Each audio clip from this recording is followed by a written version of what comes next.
Welcome to Talking Greek Business. I'm your host, Nick Skrekis.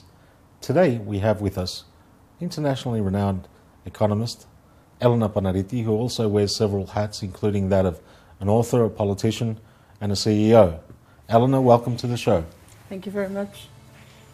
Elena, you've done a lot of work on social entrepreneurship. What does it really mean, and how can it help Greece in this crisis? I guess basic entrepreneurship would help Greece at this stage. Social entrepreneurship is a type of entrepreneurship. It's if you wish, a new business plan, a way of dealing with entrepreneurship. The business plan of a social entrepreneur is the one of doing something that has the bottom line of doing good, measurably good to the society and the environment, and at the same time also be able to raise funds for the company. So usually triple bottom lines tend to be a very good example of social entrepreneurship. And it also engages a specific type of the DNA of an entrepreneur. So it engages change makers, entrepreneurs, or people that are very eager to add value by creating value versus add value by destroying value. So it requires a specific type of a person to be a social entrepreneur, and it very much focuses in making change through business. You're a social entrepreneur yourself, aren't you? Because you're the CEO of the Panel Group, which is involved in real estate and other investments. What are some of the interesting projects that you're working on, and what is the whole purpose of the Panel Group? The basic, as you know, I'm an economist that I used to work for the World Bank for a long time, and I engaged very much in trying to understand why some countries grow and some others don't. Why, for example, the World Bank and the IMF would be involved in the budgets of countries or in the bailing outs of countries in occasions such as Greece in more than one time. And in other places, just one intervention would just be enough.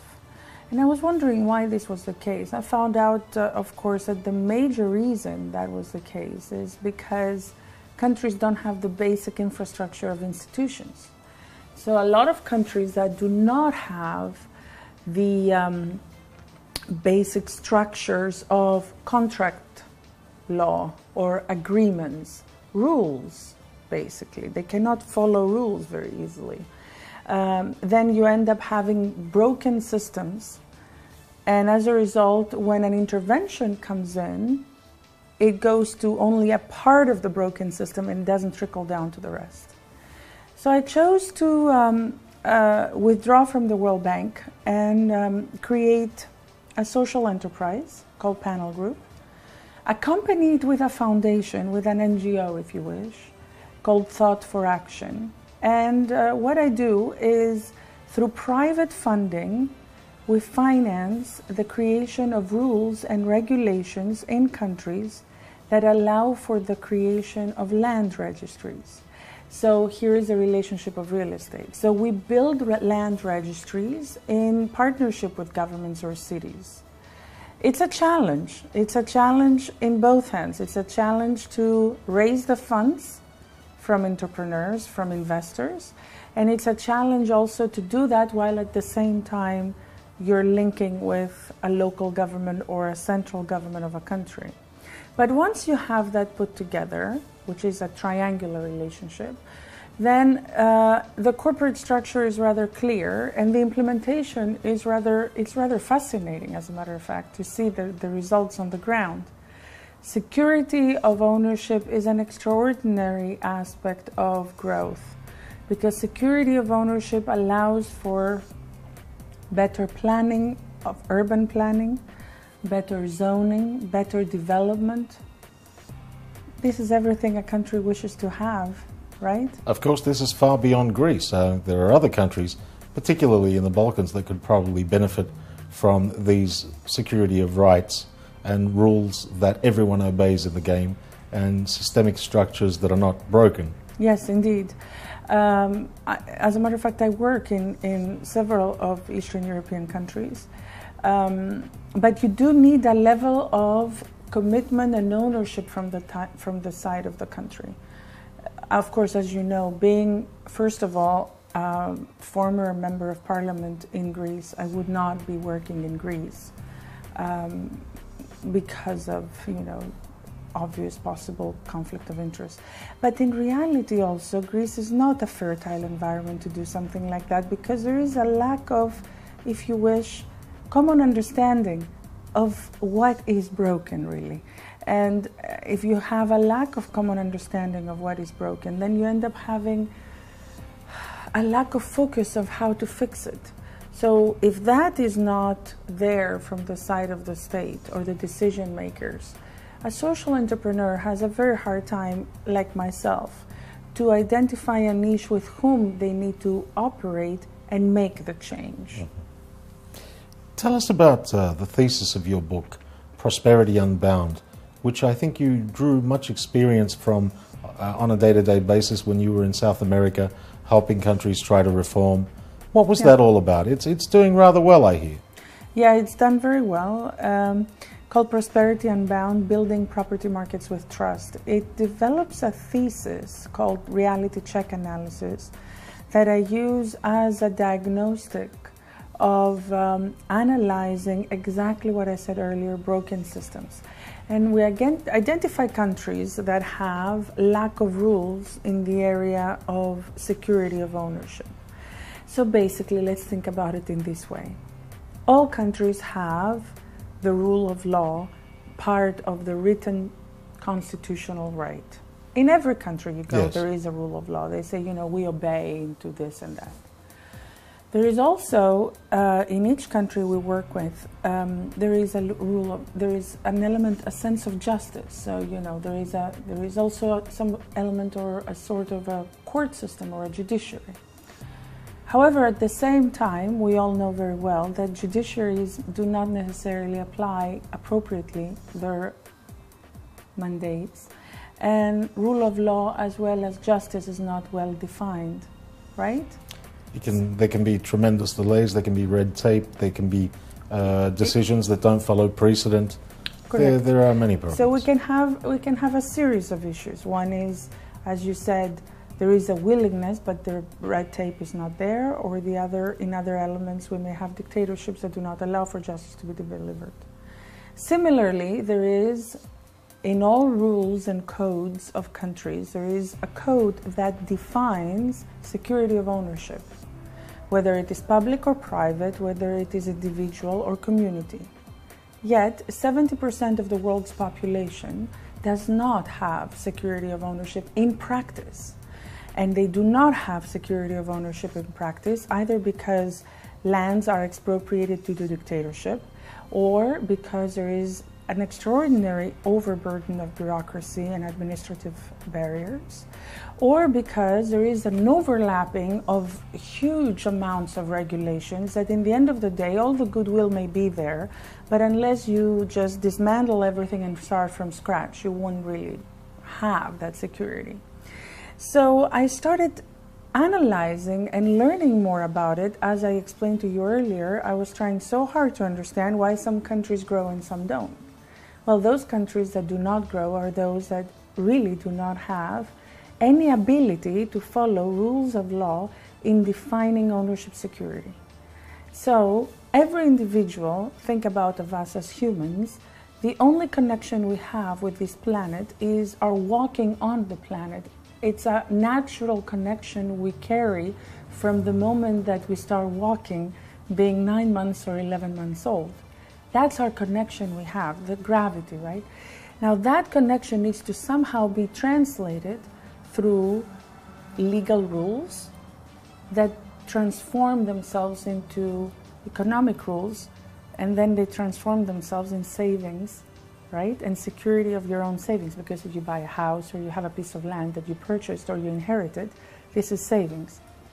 Lack of such security creates anomie, creates insecurity, creates inflexibility, if you wish, lack of movement. People stick where they are, they're upset, they're worried, they don't want to move because they're scared somebody's going to trespass them. Check what's going on in the Middle East. So you have a lot of different types of implications with the lack of security of ownership. And that's what I'm presenting. And I'm presenting also cases by which, having applied the diagnostic of reality check analysis, we have had successful results of applying security. And one of them was Peru, another one was partly in Brazil and some other areas of the world. And we also have some unsuccessful cases. The majority of unsuccessful cases were in Albania and Russia. But it is possible to transform this insecurity, if you wish, with all its paraphernalia and its output. And that possibility of transformation is what I wanted to be able to. It can be done. It's not just the magic of the West. Absolutely can be done. Absolutely can be done. You were a member of Parliament for the PASOK Socialist Party. You were also an advisor to the Prime Minister, George Papandreou. Now, this was at a very, very challenging time. What lessons did you draw from this experience? What have you walked away with? I actually lived in the most difficult, if you wish, laboratory, if you wish. Because as economists, we tend to, we have equations, we have countries we work with, we observe. We never really simmer ourselves. We never put ourselves in the position. So of course I've worked many times with parliaments. Of course I've advised a lot of prime ministers and presidents, ministers of finance. But here I was both the advisor and the member of parliament. And what I noticed was that inertia was killing me.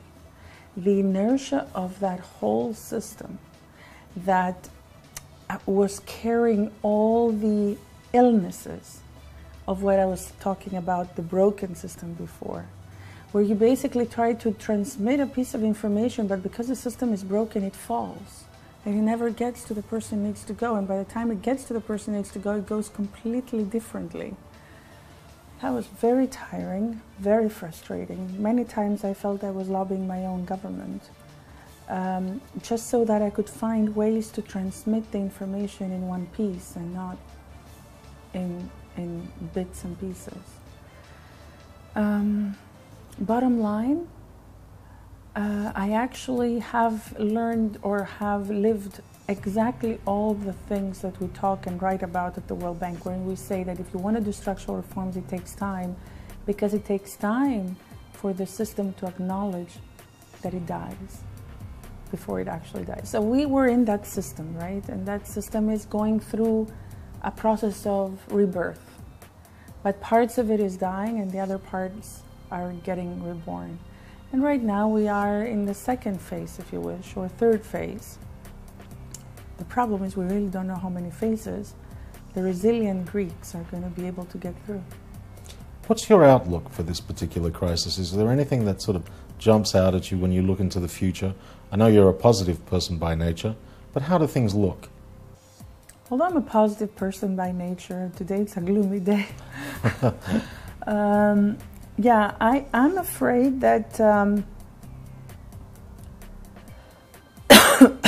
I'm afraid that Greece has a uniqueness to it. The uniqueness is that it's not really allowed to fail. It's too small to fail, because if it fails, if it defaults, it would drown the rest of the European Union. And there is one aspect I would say, if you look at it objectively, there is one aspect I would say this is not bad, because that means that Greece has a lot of attention, and it will not allow to default, it will not allow to fail, so Greece is always going to be bailed out. There is another aspect to it, however, and this is the one aspect that I'm a little disappointed and worried about.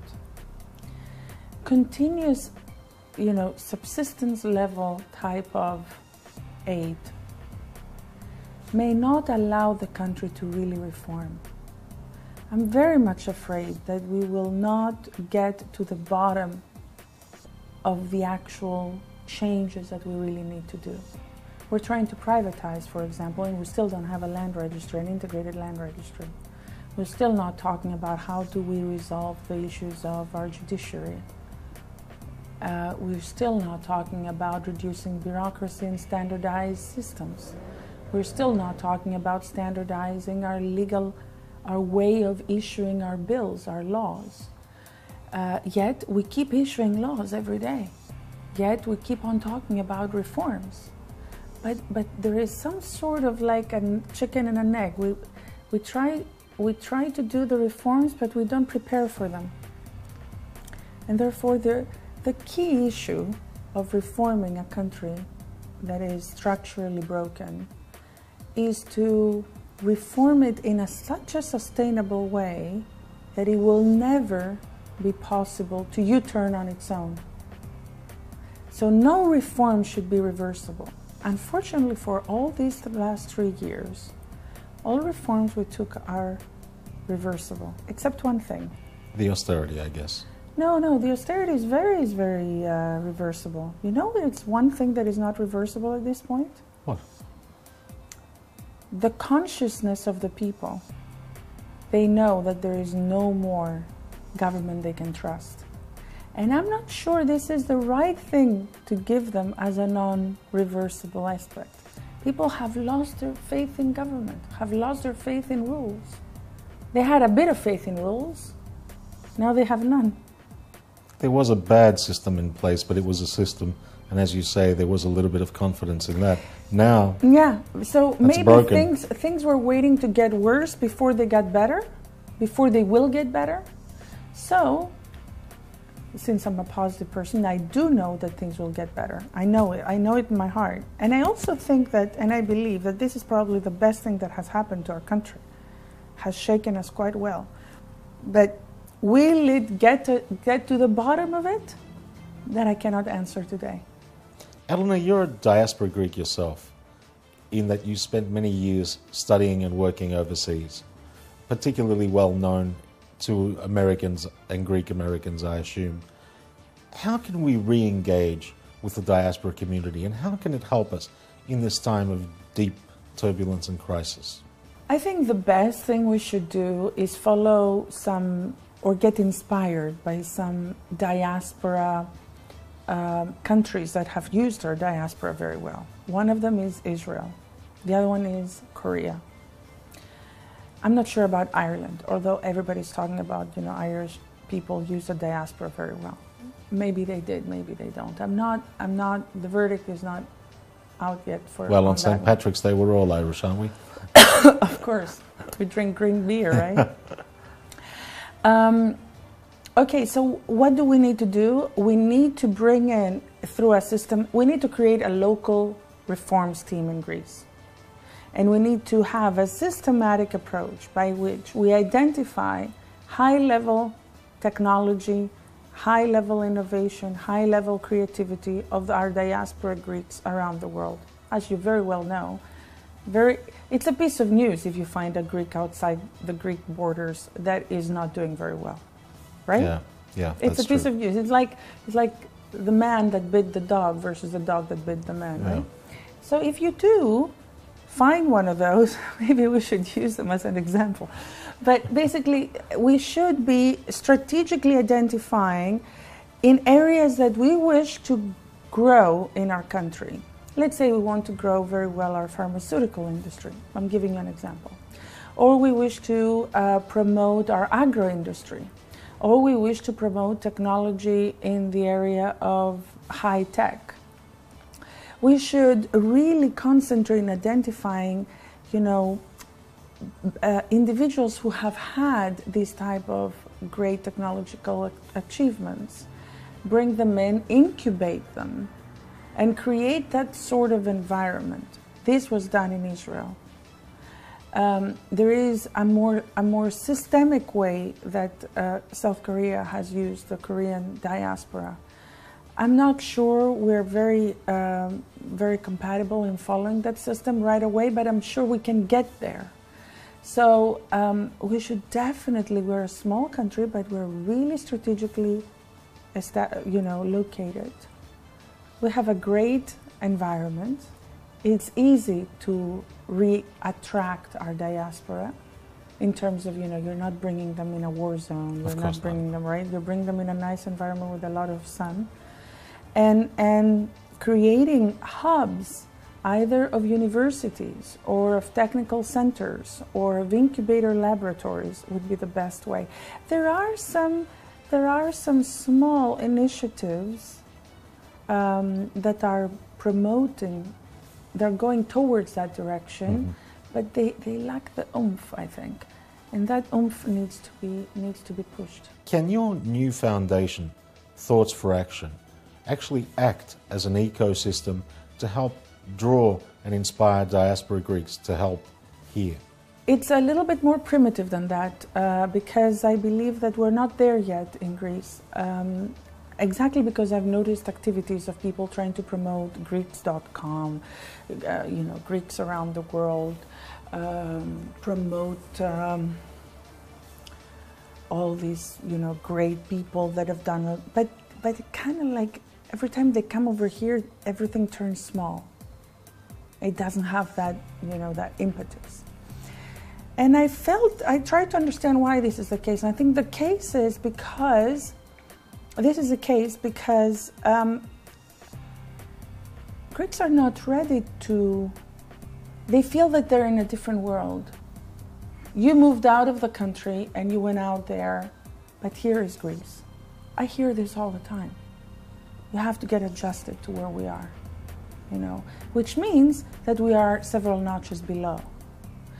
So in order to be able to promote the Greeks abroad, you need to get to several notches up, but you need to get several notches up in your evolution of thinking yourself.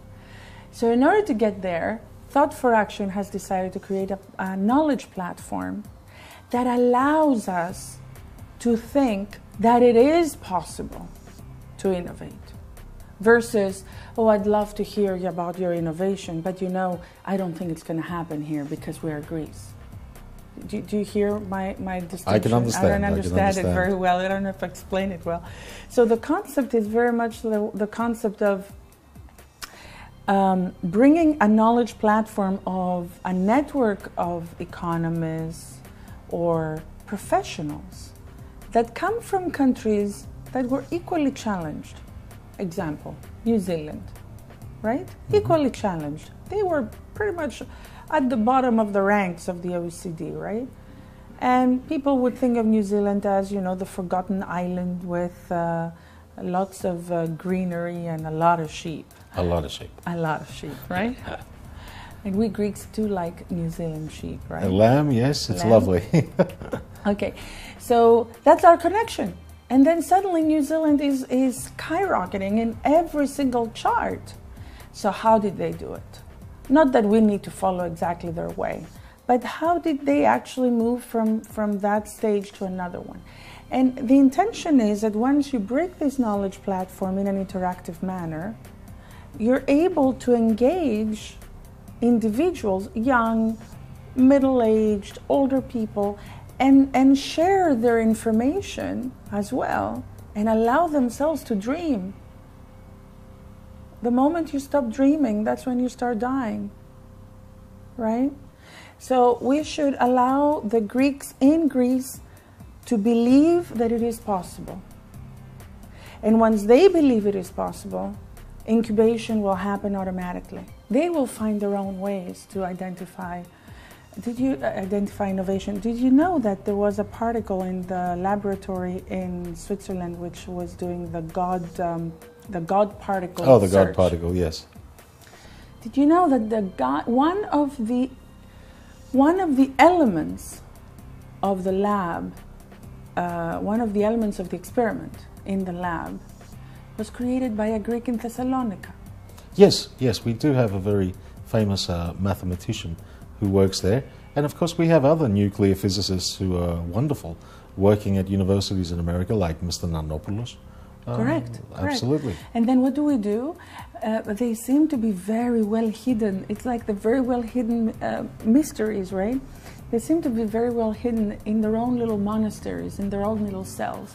So my intention with Thought for Action is to engage individuals like that in a dialogue, in a talk, in a debate, in a whatever you want to call it, whereby we will allow ourselves to take our country in our own hands.